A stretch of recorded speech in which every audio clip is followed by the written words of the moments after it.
In the mountains of the Caucasus, the Muslims endured centuries of invasion. Villages burned, families displaced, faith tested. But in every dark age, Allah raises men who remind us that the believer is never defeated. One of them was Imam Shamil. In 1832, the Russians surrounded the home where Shamil and a handful of companions were hiding.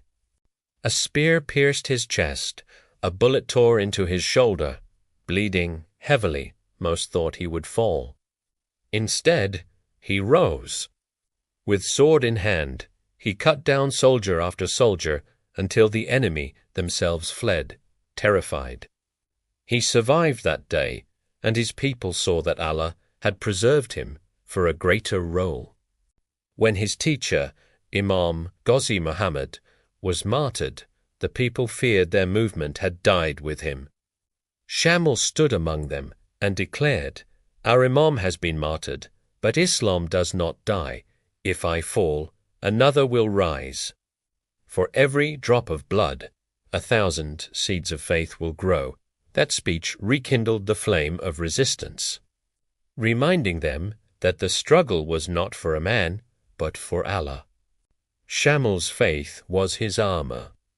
In one siege, Russian cannons pounded the village mosque where he prayed. His companions trembled. Shamil finished his prayer calmly, then rose and said, "Victory is not from our strength, but from Allah.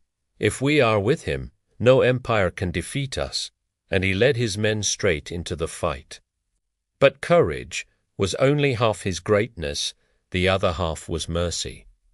After one battle, when Russian prisoners were brought before him, his men wanted revenge.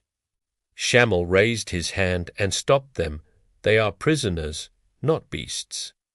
Islam teaches us mercy, even in war, and he ordered the captives to be treated with dignity.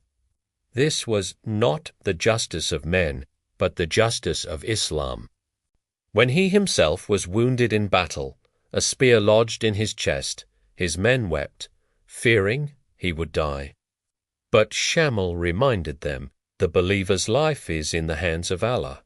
If I live, it is for his service. If I die, it is as a martyr in his path, his wounds healed." And his return to the battlefield strengthened the hearts of his followers. Again and again, he turned trials into faith. When food ran out during a siege and the people despaired, he gathered them and said, "Remember the companions at the battle of the trench. They too were hungry. Yet they trusted Allah. Hunger is a test, but paradise is the reward." And when betrayal and exhaustion finally cornered him, and surrender was the only option left, he walked out, not as a broken man, but as an imam with dignity. In exile, far from his homeland, he continued as he always had, teaching, praying, guiding. And in the end, Allah granted him the honor of dying in Medina, the city of the Prophet. These stories of Imam Shamil are not just tales of war, they are reminders of what Iman looks like under pressure.